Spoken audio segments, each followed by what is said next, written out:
I overheard my sister and our mutual friends talking about how I'm not good enough for my boyfriend. They don't know I heard, and now I feel completely lost. My sister, 25F, and these friends are the people I consider closest to me. I, 23F, love them so much, I even once tried to donate a kidney for one of them. So, hearing what they truly think about me broke my heart. My boyfriend, 25M, is an amazing person. He's kind, funny, incredibly smart, and honestly looks like a model. He's also asexual, which has never been an issue between us. We've worked through it together, and he's open about it with everyone, which I fully support. Last week, he and I were supposed to hang out, but he got called into work after just half an hour. It didn't bother me much since I had a killer headache and ended up going home anyway. My sister and I live together to save money, and we're stuck in a lease for another year, so I feel completely trapped. After I got home that night, I closed my bedroom door, turned out the lights, and took a nap. At some point, I woke up to hear my sister and a few friends in our apartment. They were getting ready to go out clubbing, drinking a bit while waiting for everyone else to arrive. I didn't get up because, honestly, I didn't feel like putting pants on. Then, they started talking about me, and unfortunately curiosity got the better of me. They were saying how they couldn't believe I was dating my boyfriend, how he was too good for me, and how I was too ugly to be with someone like him. My sister chimed in, suggesting that his asexuality was just an excuse to avoid being intimate with me. Hearing that hurt so much because I've confided in her about my insecurities before. It got worse. They mocked my learning disability, using the R word, which I can barely stand to even think about. They made fun of my job, said I wasn't financially stable, and even joked that I'd have to beg to get fucked. All of them laughed and joined in.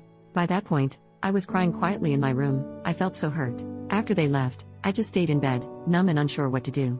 Since then, I've tried to avoid them, getting up early, staying out late, or spending time at my boyfriend's place. I've been answering their messages but in a colder and more distant way.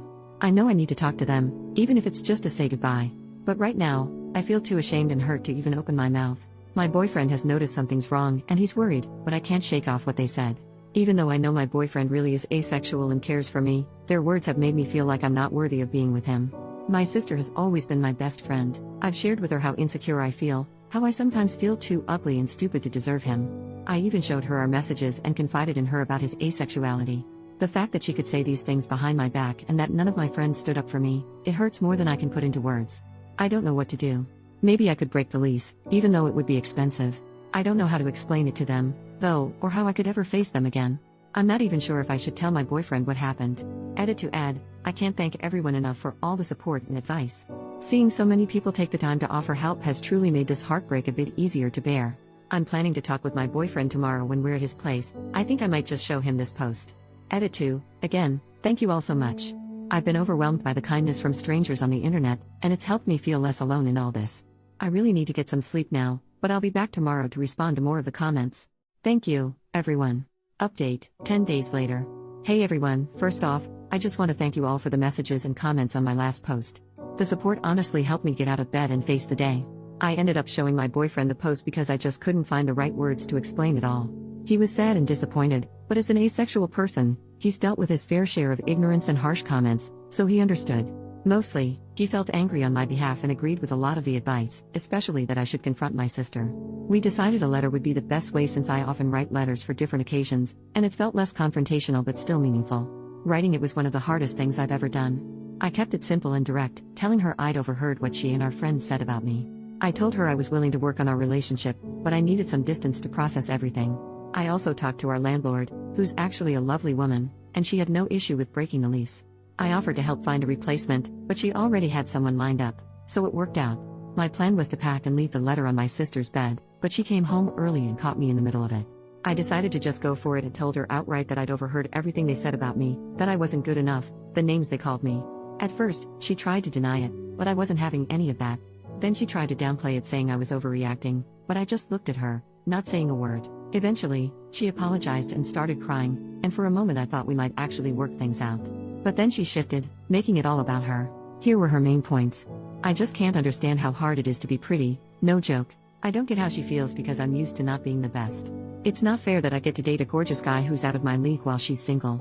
She feels embarrassed when we go out, and people assume my boyfriend is hers, not mine. She knows asexuality isn't real and thinks we're just doing this for attention. I just froze. I wish I had something to say, but I was too stunned to speak.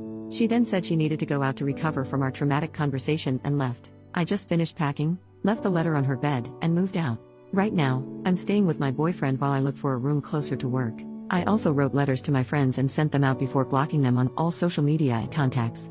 I'm sure they'll find a way to approach me since we work near each other, but honestly, I don't care. On top of all this, I had dinner with my parents last Friday. I told them an edited version of what happened, leaving out anything about my intimate life, and explained that I broke the lease and cut ties with my friends. Their reaction? They said I shouldn't be angry because it's true, and that when they first met my boyfriend, they thought I was playing a prank. My dad even said I was being selfish for breaking the lease and betraying my sister's trust because you don't do that to family. Since then, I've been ignoring them, my sister included. I'm okay, honestly just more tired than anything else. Relevant comments. Commenter number 1, this is a little bit off topic, but I'm curious as to how your relationship dynamic works with your boyfriend. I don't know too much about asexuality / you mentioned you have a disability, so if it isn't too personal for me to ask, how does your relationship work? How do you go about an intimate life? I don't mean to be offensive or nosy, so apologies in advance, I'm just curious. OP, don't worry.